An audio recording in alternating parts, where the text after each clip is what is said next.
The alarm is not coming from Kyiv. It is not coming from Washington or Brussels or any Western intelligence briefing room. It is coming from inside Russia itself. On March 13th, a Russian military blogger named German Zaporizhzhia posted a warning on Telegram that sent shockwaves through the Kremlin's carefully constructed narrative of a war that Russia is winning. Many military personnel say the enemy is preparing a repeat of the fall of 2022, when we lost vast territories. But this time, the defeat could be even worse. Those words did not come from a Ukrainian propagandist or a Western analyst with an agenda.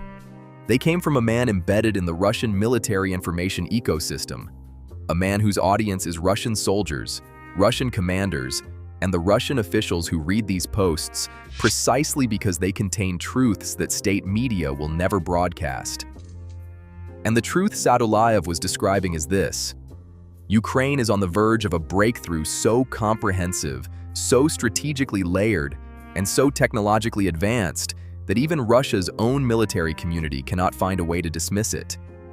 Not because Ukraine got lucky, not because Russia made one bad decision, but because Ukraine has spent 4 years building a war-fighting system that Russia does not have the tools, the doctrine, or the innovation capacity to answer.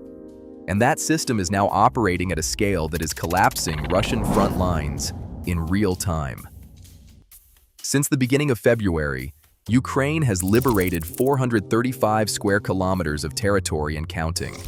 For the first time since the 2023 counteroffensive, Ukraine has achieved a net territorial gain, liberating more ground than Russia has occupied in the same period. The breakthrough that Russian military bloggers are calling the alarm about is not theoretical. It is already happening, and what is happening now may only be the opening movement of something far larger. We walk through all of it. The kill zones that have grown from 31 miles to 93 miles deep. The AI-powered drone swarms that Russia's electronic warfare cannot stop. The collapse of Russian logistics behind the front lines. And the United Nations report that reveals what Putin is doing to his own soldiers, which may be the most devastating strategic mistake of the entire war. We start with the kill zones, because everything else flows from them. Ukraine developed its kill zone strategy from necessity. It cannot match Russia soldier for soldier. What it can do is create a battlefield environment so lethal that Russia's numerical advantage becomes irrelevant before it ever reaches the front line. The Institute for the Study of War describes it as a wall of drones defense, a system designed to destroy Russian soldiers at such a rate and at such depth that the mass of men Putin sends forward never translates into the territorial pressure he intends. The kill zone began at approximately 3 to 5 miles deep in the early stages of its development. It grew to 31 miles. As of March 2026, in some sectors of the front, it has expanded to 93 miles behind the combat line. 93 miles. Think about what that means operationally.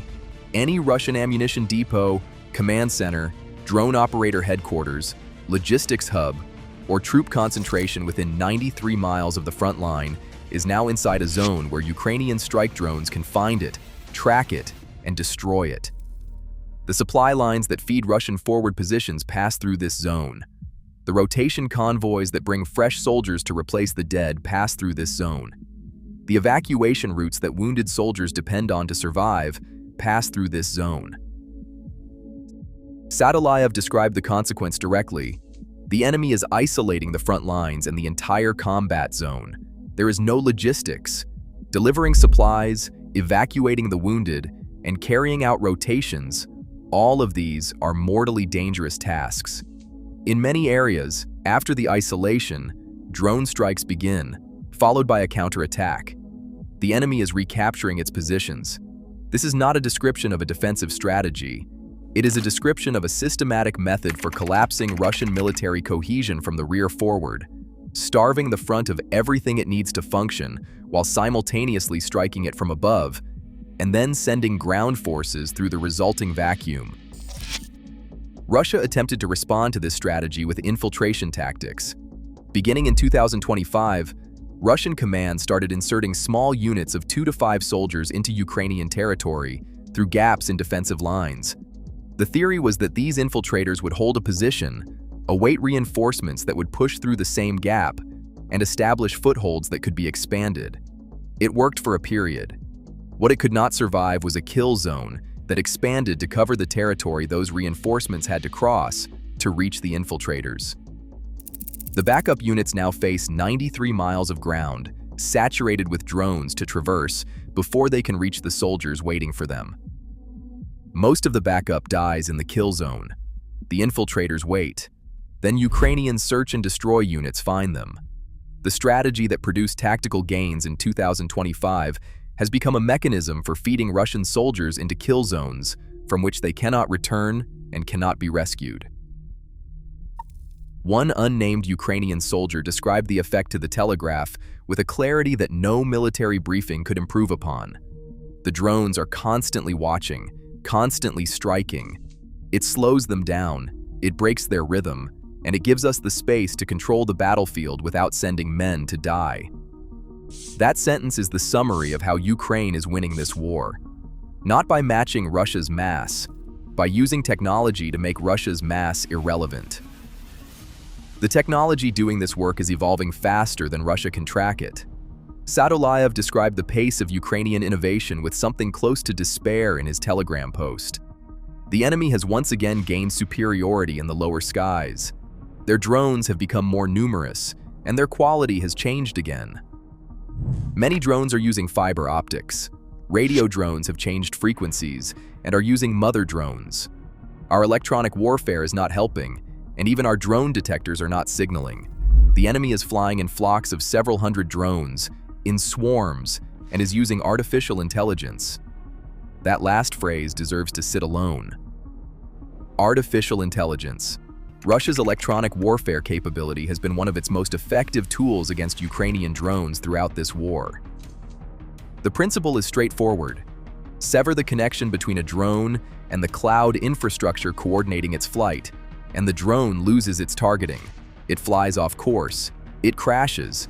The swarm becomes individual disconnected machines rather than a coordinated lethal system. That countermeasure is now functionally obsolete. AI-powered drones do not depend on cloud connections to stay on target. They are programmed with algorithmic targeting that allows them to adapt based on what they observe on the ground. Machine learning enables them to identify Russia's electronic countermeasures and route around them in real time. The drones are not impervious to electronic warfare. They are simply smarter than the systems designed to stop them, and they can complete their missions after having their cloud connections severed because they were never fully dependent on those connections to begin with. Ukraine is not waiting to discover whether this capability is effective. It is actively accelerating the intelligence that makes it more so.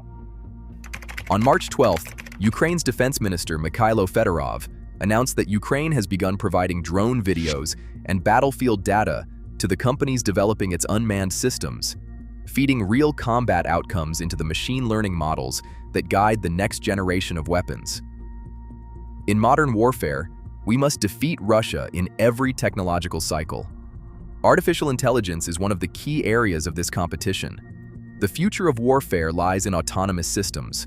Our task is to increase the level of autonomy of drones and other combat systems so that they can detect targets faster, analyze the situation, and help make decisions on the battlefield.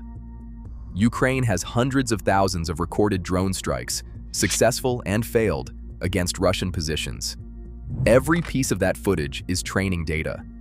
Every failed strike teaches the model what Russia's countermeasures look like. Every successful strike teaches it what approach circumvents those countermeasures. The AI that is being trained against Russian defenses in Zaporizhzhia today is being shaped by every engagement that has occurred on this front since 2022. Russia is not building that kind of iterative institutional knowledge. Ukraine is building it at industrial scale. On March 17th, United 24, media reported that Ukraine has partnered with the United Kingdom to develop what is being called an AI war brain, a dedicated machine learning center where combat data is fed into models designed to improve drone autonomy, targeting accuracy, and adaptability against evolving Russian countermeasures. Ukraine also intends to create a network of AI hubs informing its artillery, long-range strike systems, and frontline drone operations. The domestic drone industry, producing approximately 8 million drones annually, is the delivery mechanism for everything this AI development produces. It creates a kill zone 93 miles deep, filled with AI-guided drones learning from every engagement, fed by a production system capable of manufacturing millions of units per year. Those drones can target logistics nodes and command infrastructure simultaneously from multiple directions and at multiple depths. This is what Zaporizhzhia is warning the Kremlin about. This is what is producing the breakthroughs already visible on the map. Since the beginning of February, Ukraine has struck 105,000 Russian military targets. Air defense systems, drone operator positions, missile production facilities, logistics hubs, and command and control nodes have all been hit in a campaign specifically designed to degrade Russia's capacity to mount the spring and summer offensive that Russian military planning was building toward in Donetsk and Zaporizhzhia. The campaign has worked beyond what its designers may have initially projected. Russia's defenses in the south have collapsed under pressure they were not built to absorb. Ukraine has recaptured 435 square kilometers and achieved net territorial gains for the first time in nearly 2 years. The counteroffensive that began as a disruption operation has revealed something far more significant. Russia's defensive architecture in the south was far weaker than anyone outside Ukraine's intelligence community understood, and that weakness did not appear overnight. It was created by the same force that is now exploiting it. On March 13th, the same day Zaporizhzhia published his alarm, the Office of the United Nations High Commissioner for Human Rights released a report based on interviews with 85 Russian soldiers, 61 of whom reported witnessing systematic violence and coercion against their fellow servicemen.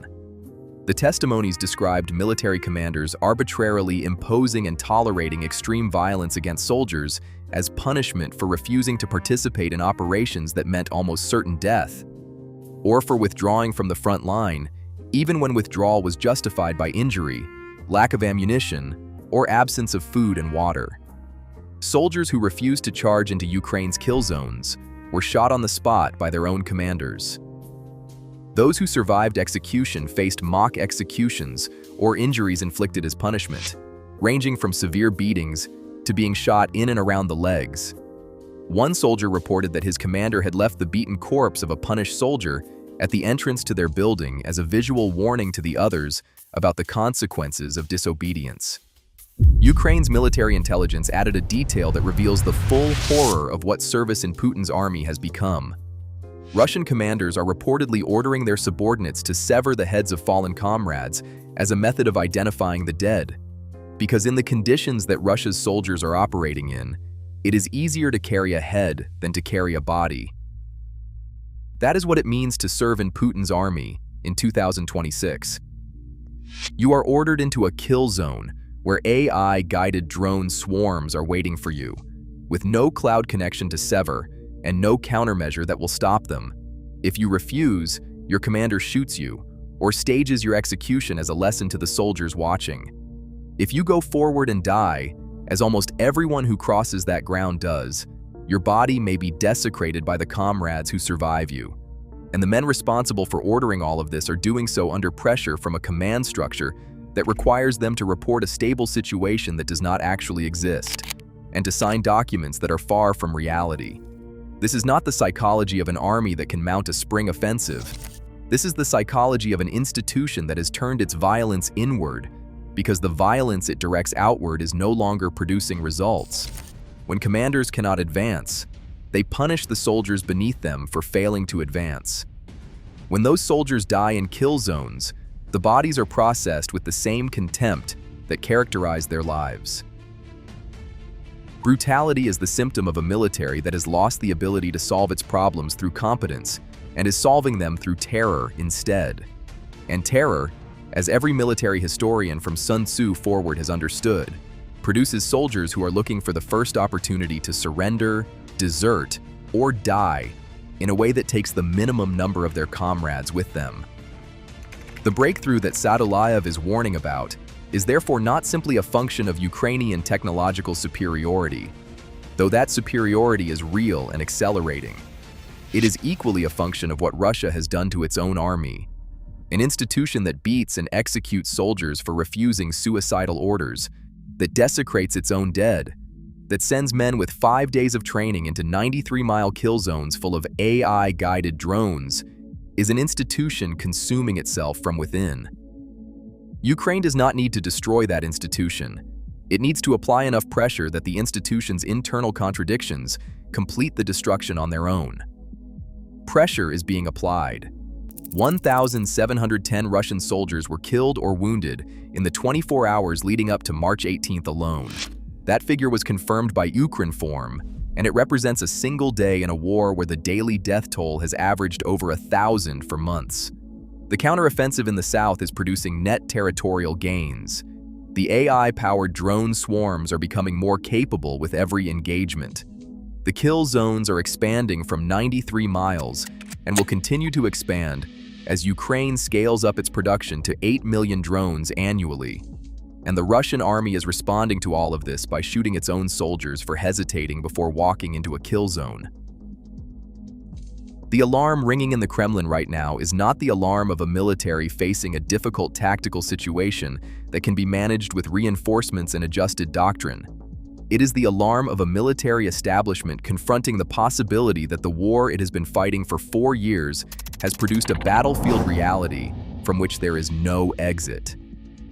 Ukraine has built something that did not exist when this war began. A war-fighting system that grows more lethal with every day it operates, that uses the evidence of its own failures to improve its future performance, that expands its reach faster than Russia can adapt to it, and that requires fewer human lives to maintain than any comparable defensive system in modern military history. Russian military bloggers are sounding the alarm because they can see what the propaganda apparatus cannot acknowledge. The fall of 2022, when Russia lost vast territories across Kharkiv and Kherson in weeks, was supposed to be the worst it could get. Zaporizhzhia is warning that what is coming may be worse, not because Ukraine got lucky in the south, but because the system Ukraine has built is now mature enough and advanced enough and expanding fast enough that the kind of collapse that Russia experienced in 2022 is not the ceiling of what Ukraine is capable of producing. It is a preview of it. The alarms are ringing, and the men who should be answering them are too busy managing a narrative to hear them. Do not forget to share your thoughts in the comments section. Subscribe to the channel and stay with us as we track every development on the front lines of this war.